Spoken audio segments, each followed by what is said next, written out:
What's up, everybody? Welcome back to House of Agendas. Kenzie, how's it going in New York? Good. It's going good. Outside of the weather last week, it's been good this week. Kind of bold weather, but it's not happening. It's not From happening. what we gathered from social media, you have officially graduated. We just want to give you congratulations on the show. Yeah. Let all of our viewers know that you are officially a college graduate. Congratulations. Do you want to tell us what your major is, or you want to be secretive? Yeah. I can't disclose the information at this current juncture in time. All right, that's cool. We just want to tell you congratulations on that. That's a big achievement. Anything else you want to touch on, man? There's basketball. We finally reached the finals. We're going to discuss that a little bit later in the show. I saw the Liberty had another big win. Anything else you want to touch on before we get going? Boston, you had a chance at history. Let me down. Let the world down. We wanted history. We'll get into that. I mean, after Tatum rolled his ankle, it was so much downhill after that. It just wasn't even funny. Like, they just had nothing. I mean, congrats to the Heat, coming out and playing a really good game. But after that Tatum injury, it was really downhill. Yeah. Other than that, obviously, if you're a baseball fan, this is a good time of year for you. I've been watching a little bit more baseball, but I just don't love it anymore. Have you watched? When was the last time you even had a baseball game on TV? Oh, honestly, a few months ago, but it was mostly just background noise because there was absolutely nothing on. Yeah. But I have not watched a full baseball game, I think, ever. Yeah, I mean, we're literally at the time of the year where if there's not a basketball game on, it's just baseball season right now. Yeah. But Kenzie, I want to kick off today. This has been going on social media a little bit more recently. I want to ask both of our opinions on. We'll start with you. Who are the top 5 point guards in NBA history? Start from 5 and work your way up. Oh, 5. Oh, that actually made it a bit tougher.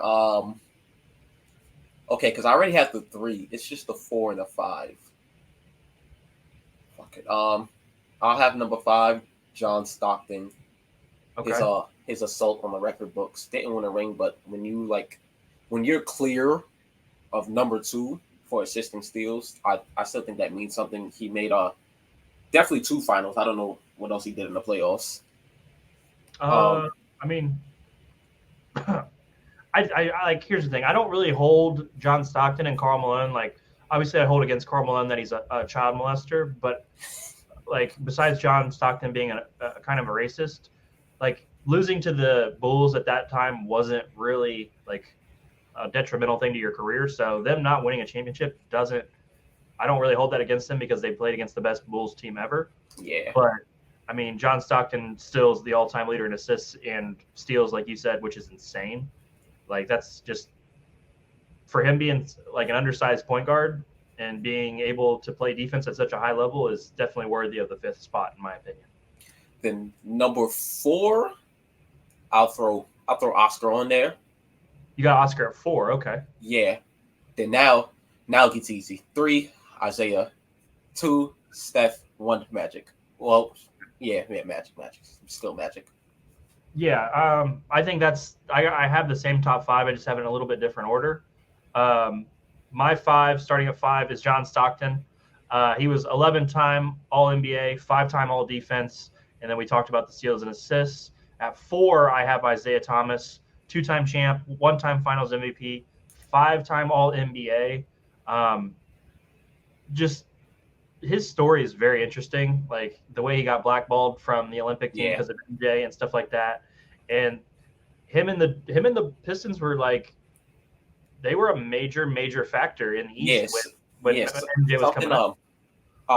He's the only one with a winning record against all the other GOATs of his era. Yeah, against Bird, Magic, and Jordan to have a winning record on all of them, that's insane. And if he doesn't break his ankle in the finals, he might have beat the Lakers in the finals. He's very much a very important figure in the top 5 point guards of all time. I have Oscar at 3 just because he really kind of changed the position. with the way he played. Being able to rebound and pass at such a high level while still getting you 20 plus points. He was an MVP. He was 11-time All-NBA, and he did win a championship. So I've got him at 3. I actually have Magic at 2. I've changed my mind on this a couple times. Magic Johnson revolutionized basketball when he came in. It just changed the entire game again. Like even Oscar did it years before, and then Magic just changed it all the way. Obviously, he's a 3-time MVP, 5-time champ, 3-time Finals MVP. He's Magic Johnson. Like if you're mad that I have him at 2 and he's 1, then that's completely fine because I have no problem with him being the best point guard of all time. And then I have Steph at number 1. Steph is changed the game again. You go to a gym now and you see kids shooting unethical shots because of Steph Curry. Like he has literally changed the way kids start playing basketball. Like the 3-point shot is just boomed because of him. And I think it's directly because of Steph Curry. And I think he deserves a lot of credit for that. Yeah, it probably has hurt the game in some ways when you decide not to take the layup and you kick it out for a corner 3 that gets bricked. Like in some ways it has hurt, but like in other ways, scoring's different and everything's different because Steph Curry was so good. I think the Celtics, like, they're just a storybook of the old heads who want to say, "Oh, this is all y'all do now," because their offense is just yucky. It's like terrible. I think I heard a stat that if it wasn't a layup or a 3, they only took like 8 shots in games. Like you need some variety. And Tatum didn't used to do that. Tatum used to back you down from the wing, like the high post wing. Yeah. And he would back you down and get a nice fadeaway jump shot, or he'd go up and under. I don't know. Boston just, like you're saying, like I know we're getting off our topic here, but I was listening to Bill Simmons on his podcast.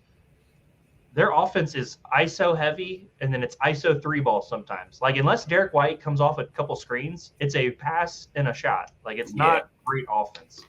And then obviously Steph, 2-time MVP, 4-time champion, the first unanimous MVP, even though LeBron should have won it when he was in Miami, the first year. He should have definitely been unanimous. The one guy didn't vote for him because he's an asshole. Fun fact about the MVP. In 2017, John Wall got some votes. He was top 7. Just throw that out there. Yeah, I didn't have John Wall in my top 5 or my top 25, but yeah. Okay, relax. No chance he's top 20. He might be 21st. I doubt that too. I seriously doubt John Wall's top 20. You're bugging. Let us know in the comments if you have John Wall in your top 20 point guards of all time, because there's no way. Did you hear the rumor about him going over to Australia? Fake news. Oh, it was fake? You don't think he's going to Australia? There aren't 400 players in this NBA who dribble and shoot and score and pass better than John Wall. It's not happening. Well, the Clippers disagreed. I seen Alfred Payton touch a floor recently. John Wall could play in the league. Well, if John Wall goes to Australia, guys, that will be a celebration on this podcast, unlike any celebration we've had before. So I just want to give everybody a heads up. If John Wall is playing overseas, there will be a celebration. All right, Kenzie, that's our top 5 point guards of all time. Is there anybody outside the top 5 you think has a chance to break into the top 5? I think Chris Paul's case is pretty much closed at this point. Yeah, I was about to say Paul, but at this point, if he wins a ring, he's like the 4th best guy on the team. So, and a Russ ring, if he's somehow the 2nd best on the team. Where would he be the 2nd best on the team, though?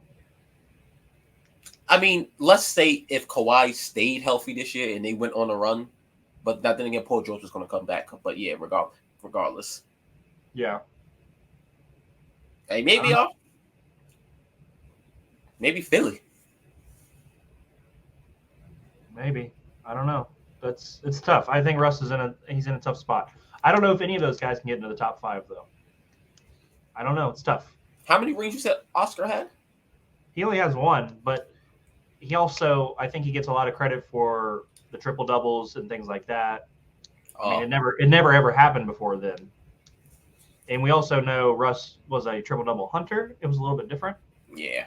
There wasn't really flow of the game triple doubles. I don't know. It just depends on how you view Russ. I guess if he did win an MVP, it would be interesting. Yeah. But Stockton still has a crazy resume, also. All right, guys, let's get into the NBA Finals. It's finally here. We literally have been dragging to get to the NBA Finals. We've got the Denver Nuggets versus the Miami Heat. Series starts Thursday night in Denver. Kenzie, how does Miami keep doing this? It's so cheesy. I don't get it. It shouldn't work. It just does. Like Duncan Robinson hitting people with Justin Jefferson routes, beating the back door. Caleb Martin and Max Strus pulling up like Dame and CJ. I don't understand. This shouldn't happen. They just do it. So, in my opinion, they have now beaten 3 teams that are better than them. And, like, how did you feel about why? Okay, so did they really not want Caleb Martin's name on the Larry Bird Trophy? Like, was that what the goal was? Because there's no reason he was the best player for them in that series. Yo, this is why like some media members are outrageous. Reggie Miller in Game 6 said Jimmy has been the 3rd best Heat in the series, and then you vote for him to how? I don't understand. I'm not saying Jimmy had a bad series, but Reggie Miller, you can't say that on national television, and then 2 days later, when they win, vote for Jimmy Butler. It makes no sense.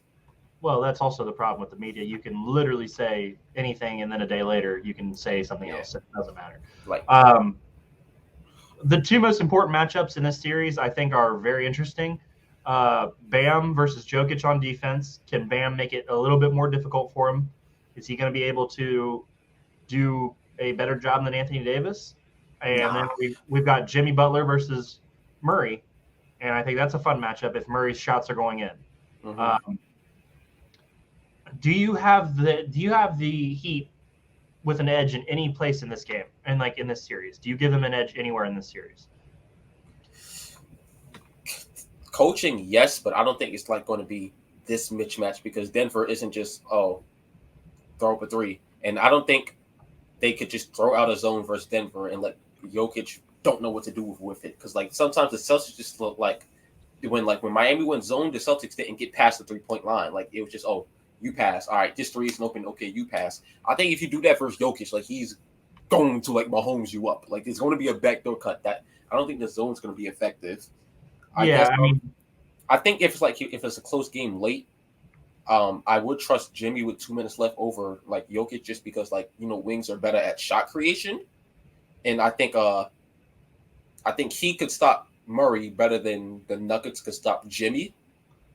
But I think the Nuggets have a lot of I think Aaron Gordon and KCP is going to make it tough, especially Aaron Gordon. He's very underrated defender. And even Porter, you could put Porter on him just for a couple minutes because of his size and his length.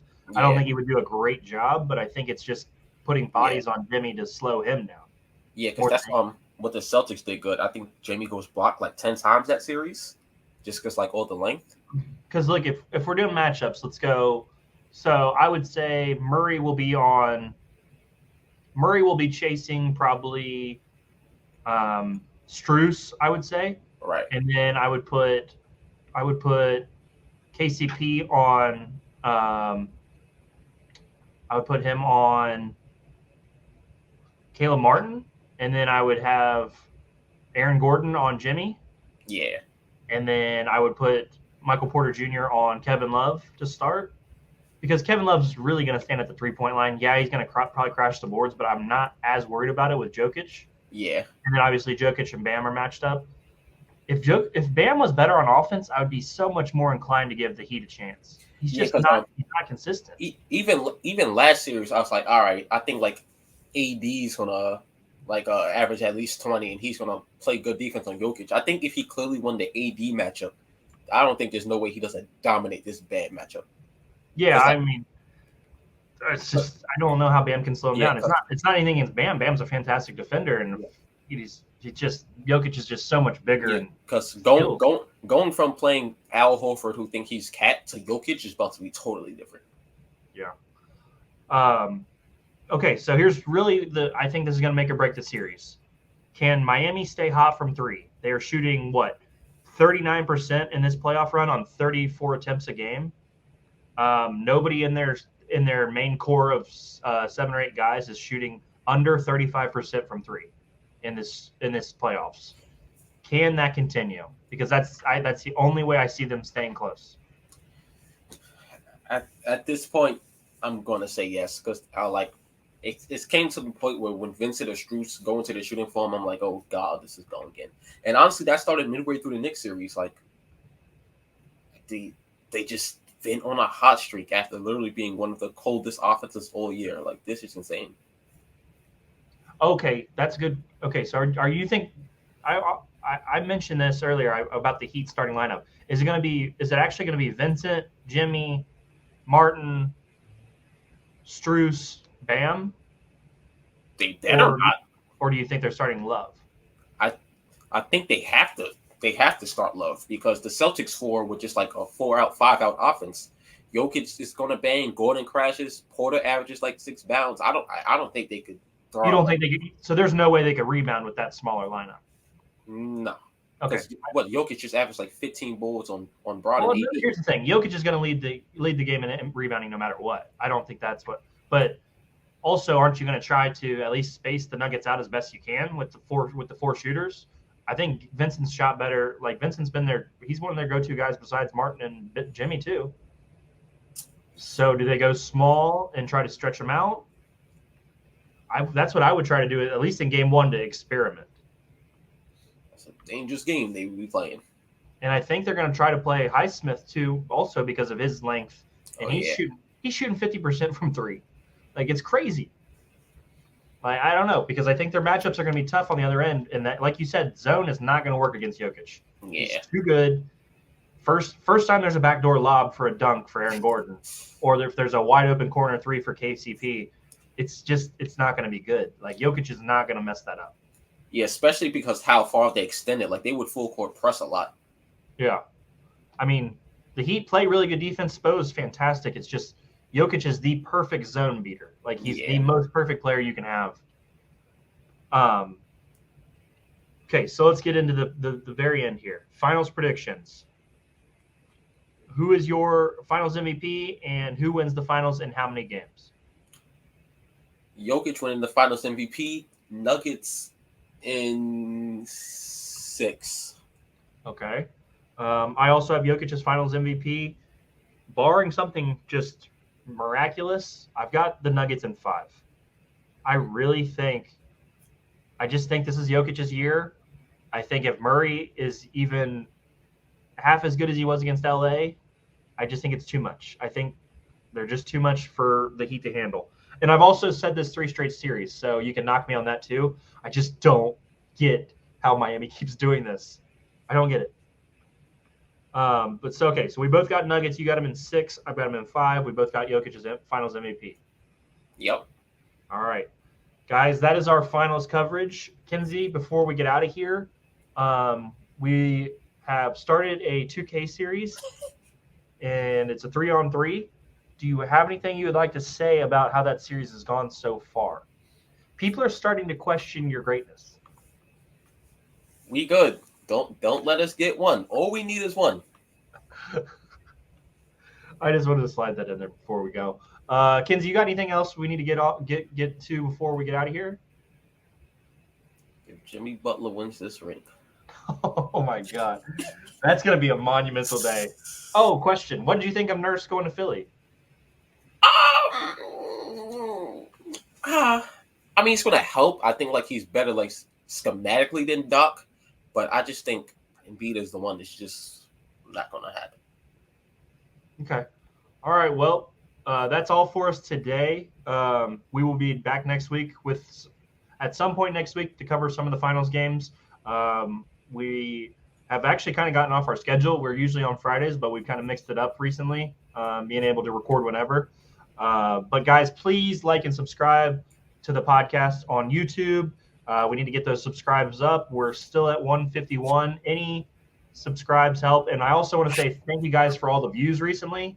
On our last video, we almost have 500 views, I believe. In the video before that, we had over 200. That's really great for us. We appreciate all the views and everything. But please hit that subscribe button. We're gonna keep putting out content, and we will talk to you guys next time. Yup. Kenzie, anything else? Basketball discourse will be ruined if Miami wins this. Denver, I'm begging you. Please. All right, guys. HOA out.